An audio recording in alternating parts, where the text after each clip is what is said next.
बिस्मिल्लाहिर्रहमानिर्रहीम। अस्सलाम वालेकुम। My self Waqas Sultan. English vocabulary के पार्ट 4 के अंदर हम उन वर्ड्स को डिस्कस करेंगे जो डिफरेंट कम्पिटेटिव एग्जाम्स के हवाले से बहुत ज़्यादा इंपॉर्टेंट हैं। तो चलिए शुरू करते हैं। फर्स्ट वर्ड है स्टम्प्ड। स्टम्प्ड का मीनिंग है कंफ्यूज और बेफिल्ड, यानी परेशान हो जाना, हैरान हो जाना या तजब्जुब का शिकार हो जाना। बसा औकात ऐसे होता है कि मीडिया पर्सन जिस वक्त पॉलिटिकल पर्सनालिटी से क्वेश्चन पूछते हैं तो उनके पास पर्टिनेंट आंसर नहीं होता। अब इसकी वजह से वो स्टम्प्ड हो जाते हैं, यानी वो कंफ्यूज हो जाते हैं, बेफिल्ड हो जाते हैं कि क्या आंसर किया जाए, क्या आंसर नहीं किया जाए। बसा औकात ऐसे होता है कि अगर आप अखबार वगैरह पढ़ रहे हैं और कोई डिफ़िकल्ट इंग्लिश का वर्ड सामने आता है तो आप उसका मीनिंग चेक करने के लिए डिक्शनरी की तरफ रेफर करते हैं और डिक्शनरी के अंदर उससे भी आपको डिफ़िकल्ट मीनिंग मिलता है।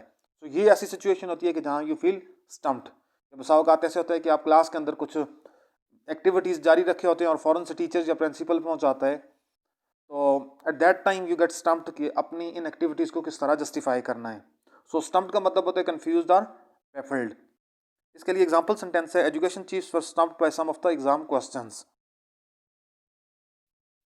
नेक्स्ट वर्ड है bereft। bereft का मतलब होता है sad and lonely due to someone's death और डिपार्चर। किसी के चले जाने की वजह से या किसी के वफात की वजह से मोहब्बत से महरूम हो जाना, इसे bereft कहते हैं। फॉर एग्जाम्पल किसी बंदे के पेरेंट्स की डेथ हो जाती है तो ये पेरेंट्स की डेथ होने की वजह से he become bereft of love, यानी वो अपने वालदेन की मोहब्बत से महरूम हो जाता है। या किसी के कोई दोस्त वगैरह की डेथ हो जाती है तो उसकी वजह से वो bereft ऑफ कंपनी, यानी वो उसकी जो कंपनी है उसकी मोहब्बत है उससे महरूम हो जाता है। या कोई भी बंदा है कि उसको एग्ज़ाम के अंदर प्राइज़ वगैरह मिलता है, जिस वक्त उसको स्टेज पे बुलाया जाता है ये ऐसा मोमेंट होता है कि he become bereft of speech, यानी वो बोलने से महरूम हो जाता है, वो उस वक्त बोल नहीं सकता। सो bereft का मतलब होता है sad and only due to someone's death और डिपार्चर। एग्जाम्पल सेंटेंस है his death in 2010 left her bereft। Next word है स्नॉलीगॉस्टर। स्नॉलीगॉस्टर का मतलब होता है unprincipled person, especially a politician, यानी ये ऐसा बेउसूल किस्म का इंसान होता है और मोस्टली ये पॉलिटिशियंस के लिए यूज़ किया जाता है कि जो जिनके पॉलिटिक्स में आने का मकसद सिर्फ और सिर्फ अपने इंटरेस्ट गेन करना होता है, ना कि पब्लिक की खिदमत करना। अगर आप सब कॉन्टिनेंट में पाकिस्तान और इंडिया की पॉलिटिक्स से वाकिफ़ हों और उस पर नज़र रखते हो तो आप देखेंगे कि गवर्नमेंट टेन्योर के दरमियान उस टाइम के दौरान आपको हमारे पॉलिटिशियंस कहीं पे भी नहीं मिलेंगे, लेकिन जिन दिनों इलेक्शन कंपेन हो रही होती है ये गली मोहल्ले मोहल्ले में आपको हर जगह मिलते हैं। किसी की भैंस मर जाए तब ये हाजिर हो जाते हैं। इवन के आप इनको गली के किनारों पे ज़मीन पे बैठे हुए भी देख सकते हैं। गली के किनारों ढेर जो कूड़े करकट के ढेर होते हैं उनके पास कुर्सियाँ लगा के बैठना देख सकते हैं। और इसकी बुनियादी वजह ये होती है कि ये तासर देना चाहते हैं कि हम बड़े सिंपल हैं, सादा हैं और अवामी लीडर हैं।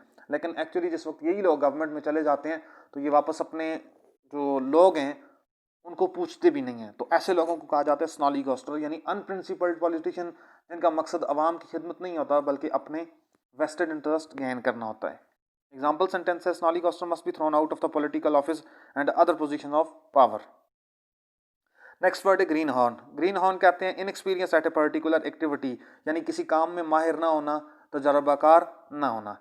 ये बहुत पहले वर्ड यूज़ किया जाता था ऑक्स के लिए, उन बैलों के लिए कि जो अभी अभी अभी जवान होते थे और हल चलाने वगैरह के काम में वो इतने उन एक्सपीरियंस नहीं होते थे, यानी उनको हल चलाने का इतना ज़्यादा आदी नहीं बनाया गया होता था।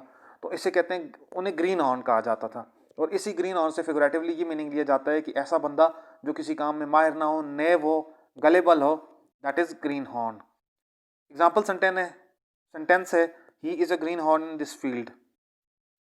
नेक्स्ट वर्ड है क्रेस्ट फॉलन। क्रेस्ट फॉलन का मतलब होता है सैड एंड डिसअपॉइंटेड, यानी परेशान और अफसुर्दा। ये पिक्चर के अंदर मैंने वहाब रियाज पाकिस्तान क्रिकेट टीम के मशहूर फास्ट बॉलर हैं, उनके एक मैच के दौरान जब ऑस्ट्रेलिया के साथ मैच हो रहा था तो उन्होंने बड़ी ज़बरदस्त बॉलिंग करवाई थी, लेकिन अल्टीमेटली पाकिस्तान वो मैच हार गया था। ये ऐसी सिचुएशन थी कि इस सिचुएशन में ये बंदा रोए बिना रह नहीं सका। सो ही वॉज क्रेस्ट फॉलन, यानी ये एक ऐसी सिचुएशन थी जिसमें वो बहुत ज़्यादा अफसरदा और डिसअपॉइंटेड था। एग्जाम्पल सेंटेंस है he looked really rest and crest fallen. Next word है एमेलियोरेट। एमेलियोरेट का मतलब होता है मेक समथिंग बैड और अनसेटिस्फैक्ट्री बेटर, यानी ऐसी चीज़ की जो अच्छी ना हो, अनसेटिस्फैक्ट्री हो, उसको अच्छा बनाना, इसको एमेलियोरेट करना कहते हैं। फॉर एग्जांपल अगर आप अपनी सोसाइटी को अच्छा बनाना चाहते हैं, अच्छी नहीं है, कम्युनिटी अच्छी नहीं है, तो इसको एमेलियोरेट करना कहेंगे। एग्जाम्पल सेंटेंस है foreign aid is badly needed to ameliorate the effects of drought. Drought कहते हैं कात साली को। जिस वक्त कात साली हो जाती है तो जो डेवलपिंग कंट्रीज़ हैं उनको बहुत ज़्यादा डिफ़िकल्टीज़ का सामना रहता है। तो ऐसी सिचुएशन में उनको फॉरेन एड चाहिए होती है ताकि वो अपने मुल्क के लिए बेहतरी का ज़रिया कर सकें, जो मामलात होते हैं उनको आगे चलाया जा सके। तो आज की वीडियो के लिए इतना ही। अगर आपको हमारी वीडियो पसंद आई है तो उसको लाइक करें, चैनल को सब्सक्राइब करें और नोटिफिकेशन के लिए बेल आइकॉन को प्रेस कर दें। Thank you very much. अल्लाह हाफ़िज़ एंड अस्सलाम वालेकुम वरहमतुल्लाहि वबरकातुहू।